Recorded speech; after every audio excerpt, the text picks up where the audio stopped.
Hey guys, thanks for tuning in. The plan for today is to remake a video that I already had up once. There's a copyright claim on it, it's been taken down, so the plan is today is to go back through on how to clean the FELCO 7 secateurs, how to pull them apart, how to clean them, how to lubricate them with a non-lubricant. It's a correction that I'm making from the last video. So the last video I stated that WD-40 was a lubricant when it's not. It's not actually a lubricant, but it can be used for lubrication purposes. It says so right there on the bottom. So yeah, we'll go through on how to pull them apart and to clean them. This time around I have two really dirty sets of secateurs. The first set I'm going to take apart and clean old school with a bit of sandpaper and do it manually.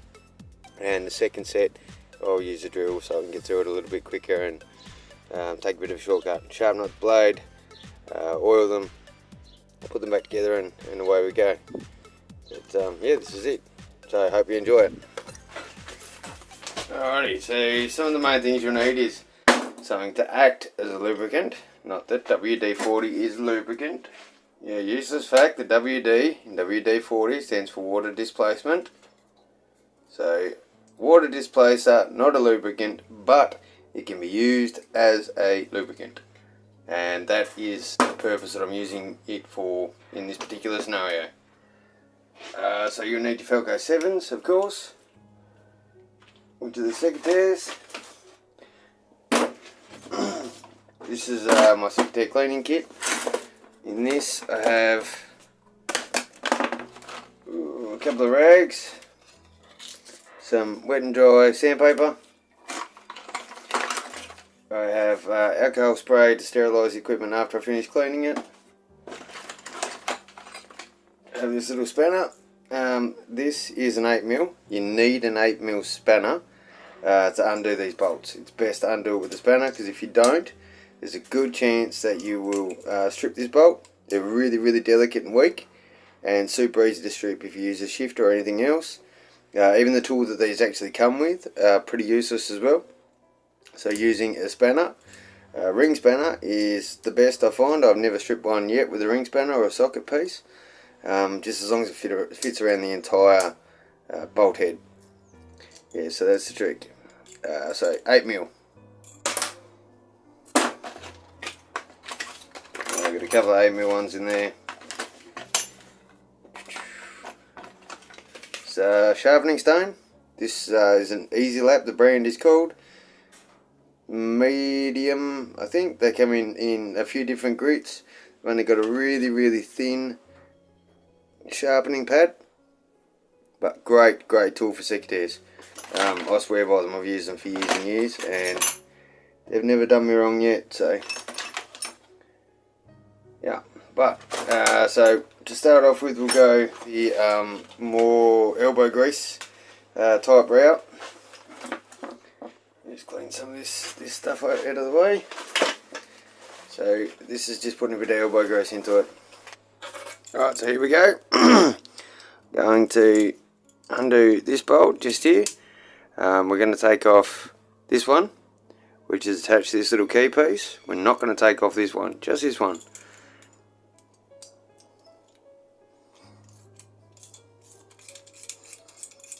I'll loosen him off. I normally have the container lid handy so that I can place the pieces that come out in that. Undo him all the way. You can see these ones are really nice and grubby. Super satisfying, pull them apart. And so I've taken these two off together.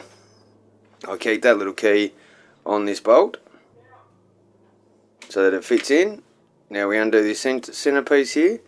Keep a finger on the bottom, on this bottom bolt, because this will fall out as soon as this middle piece is undone. So I'll keep one finger on there to keep it in. Undo this guy. My finger's still on that bolt, but well, normally when you drop it, they just slide out. Take this piece off as well. Take the spring out. Lift the top jaws off. Whoop. Drop this guy out. Take this off. Okay. Give this a bit of a clean.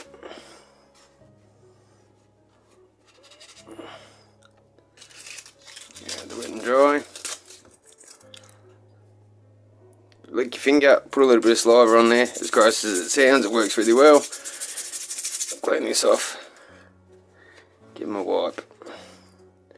Then on the inside here, the pivot point is also a spot that a little bit of rust and stuff can accumulate, and little bits of grit, little bits of fine grit get in there also, and can make the secateurs not work quite as well. I roll up a piece of this wet and dry and fit it down in here. Go all the way through or part way through, whatever works. And we can do a bit of a spin while it's inside there.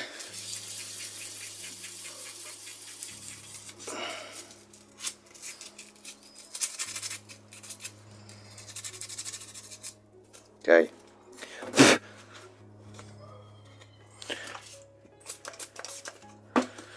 Look at that. Again, a little bit of saliva. Get into this. So satisfying seeing all that stuff come off.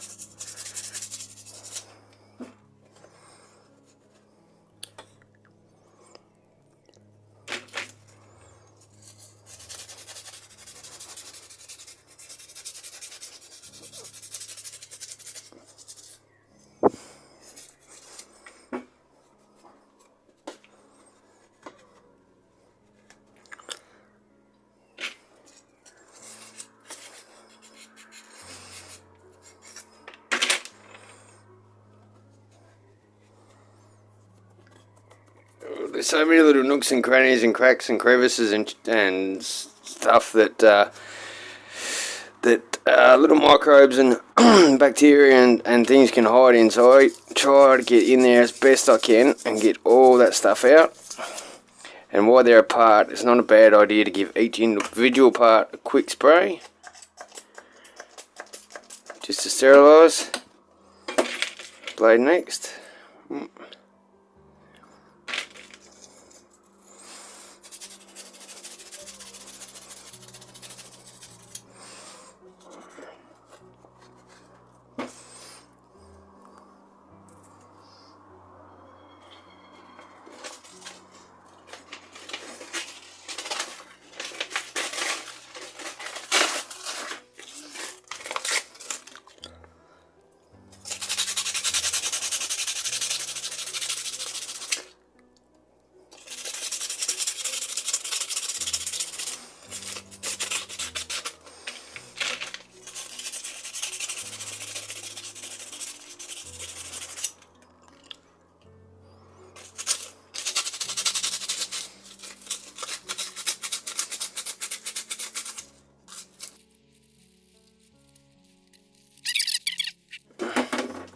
So that's not as clean as I would normally like it, but you know, spend as much or as little time as you like on that.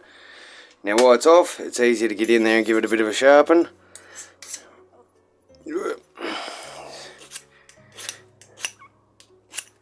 Now, so many people will criticise the way that others sharpen, but if it works, it works. It doesn't really matter how you sharpen, as long as it's sharp. Except for, with these blades, keep the profile the way that it is. This side of this blade is flat, completely flat, and this side has the curve on it, okay?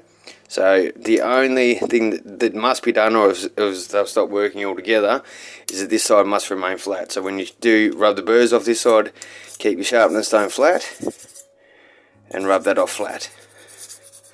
On this side, follow the profile of the blade, but as to for how you sharpen it, whether it's in circles, whether it's dragging only the one way, which is down, or only pushing up, it really doesn't matter as long as it is sharp. Okay, so if it doesn't feel sharp, try a different way, but whatever works, works. There we go, I'm happy with that.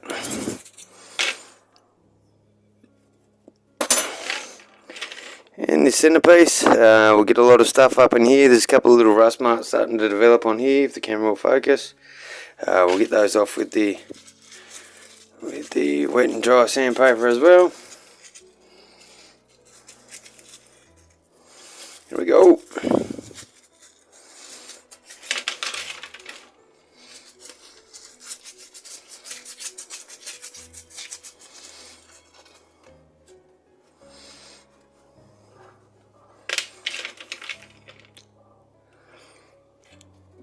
Oops.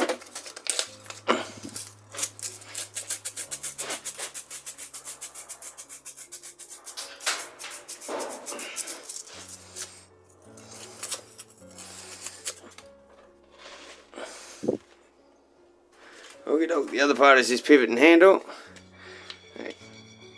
Twist him back as far as it'll go, and then it should just come off like so. Ooh. It's been too long since these guys have been done. There's a bit of rust starting to develop in the handle piece.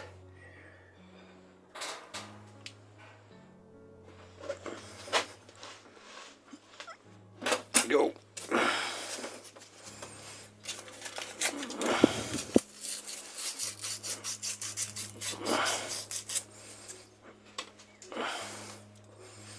So the inside of this handle, I tend to fill it with WD-40. Just to clean the inside of it out. Tip that first lot out. It's normally a pretty disgusting colour because it gets collects a lot of the crap that's in the bottom up there. Maybe even hold it off to the side, overflow it. Don't really want to put oil over this because my welding bench.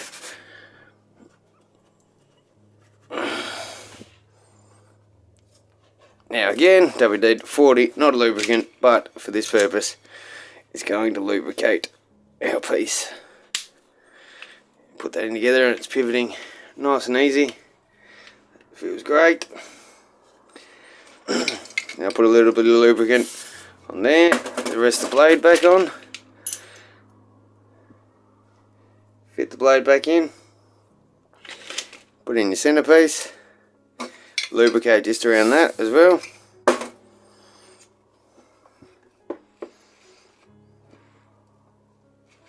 That's spinning nice and easy.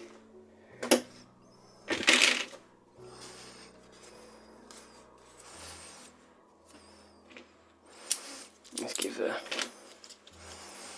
center a bit of a wipe off there.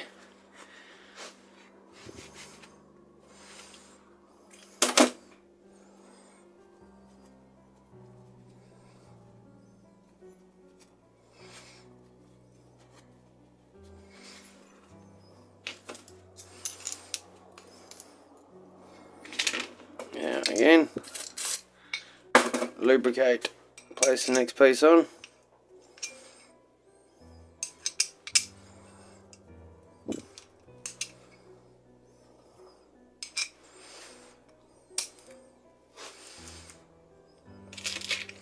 Lubricate, place the next piece on.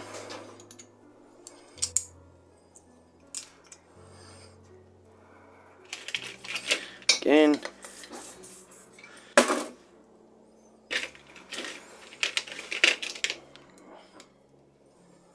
put our center cap back on. Now hold that in place there with your thumb. Line those holes up while you screw this guy back on. You want to do it as tight as you can with your fingers, pretty much. Not as tight as you can, but quite tight, so there's no, you know, you can't push it forward anymore. Then place your key back in. Sort of rest the bolt in there, but place the key where it fits nice, like that, where it's straight back up. Okay. Then we can screw this guy back in. What's going on here? So there's a bit of grit down in that hole.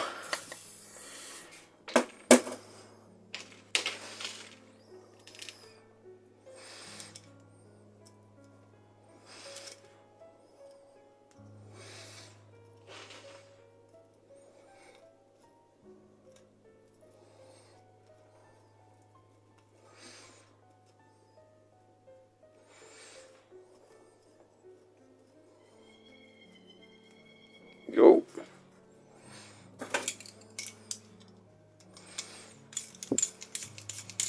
Turn back up. You don't want to go super tight, just till there's, you know, not a great deal of resistance. Place your spring back in, and here we go. That's a hell of a lot better than it did look not too long ago. Give it a good wipe, just to clear off the excess WD-40. This will sort of stop them from rusting as well. Definitely pull them apart and clean them if you're using them in the rain, because they tend to rust quite easily, the parts. Now I've sterilised the whole lot, the outside. We're running low, I have to give that a bit of a top up, but that's the gist of it. And yeah, now they're sterile, they're clean, they're sharp, they're good to go. The other method I'll just run through really quickly too, because I haven't got a great deal of battery power left, but yeah, the other method is using a cordless drill, a power drill, whatever, and a wire brush, basically to get the same effect. We'll have a quick look at that. Hang on a sec. Now here's our second set. Same principle when undoing them.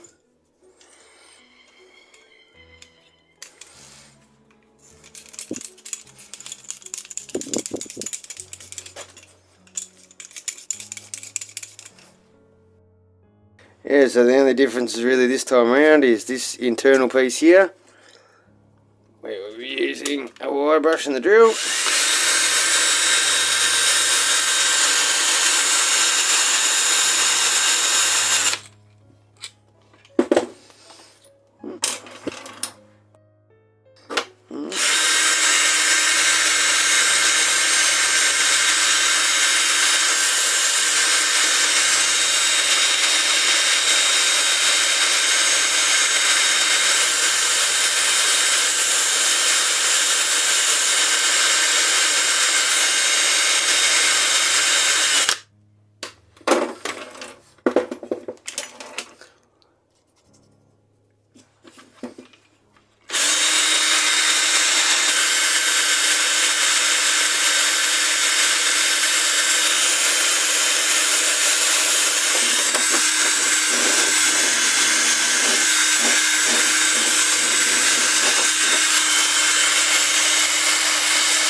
And with this piece, I will just gently place it in the chuck of the drill, very, very gently, because I don't want to mess up the threads.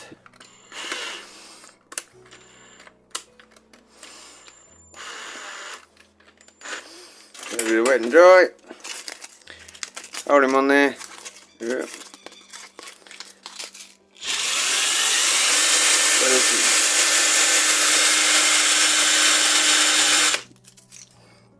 It polishes it up absolutely beautifully. Ooh. It's not really focusing so well, but yeah, anyway, nice and clean. Undo that.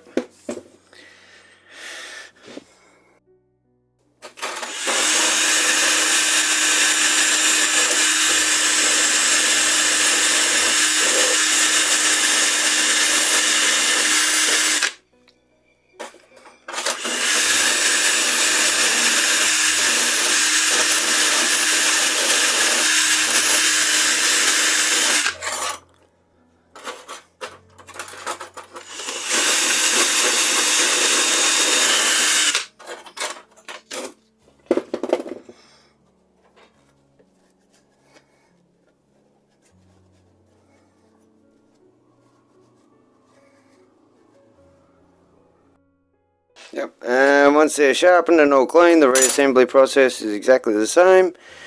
You start out with this piece.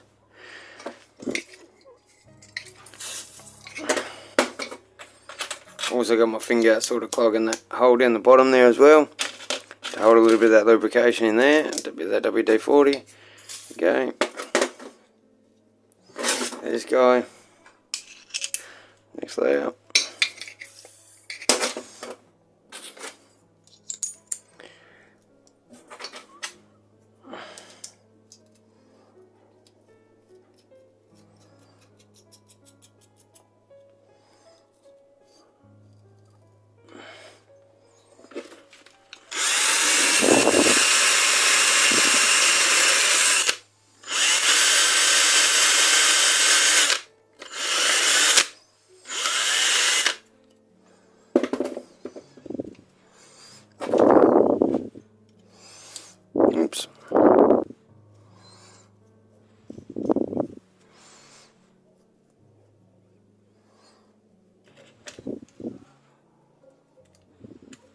You don't want too much resistance in there, and you don't want a gap either. So I normally test the flex here with my fingers to make sure there's no gap down the centre. If there's not, they're good to go. Close these ones up, give them a wipe. Oops. And sterilise them, not there's much of this left.